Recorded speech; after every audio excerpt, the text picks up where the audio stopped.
Page 2. Les limbes.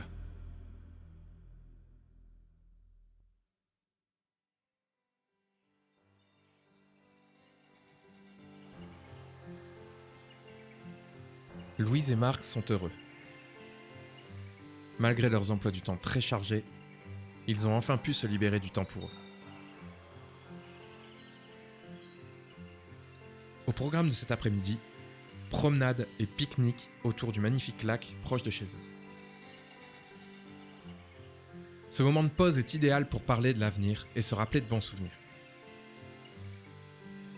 Tu te souviens de notre voyage à Prague lorsque nous étions étudiants ? Ah oui, je me souviens bien. Et tu te rappelles de ce restaurant de poissons où nous sommes tous les deux tombés malades ? Ah ouais, c'était atroce. Et toi, tu te souviens d'hier lorsque tu es morte ? Ah oui, je me souviens... Quoi ?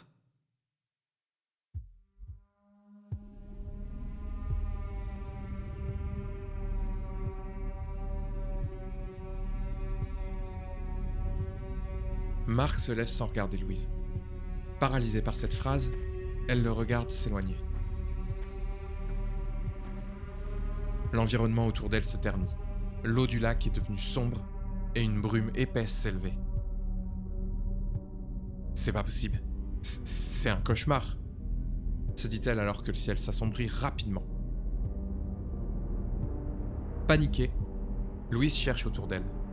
Là où il y a quelques minutes, de dizaines de couples, familles et joggers déambulaient, maintenant, seule l'angoisse règne. Le paysage se désagrège au fur et à mesure du temps qui passe, et Louise plonge petit à petit dans le désespoir. Et si c'était la fin ? Et si Marc avait raison ?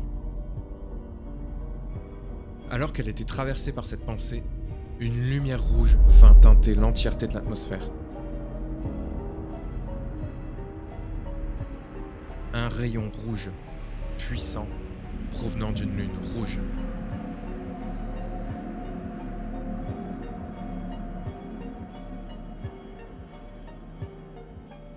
En baissant les yeux vers le centre du lac, Louise réalisa qu'elle n'était plus seule. Une vieille femme se tient debout au milieu du lac, la main tendue vers elle.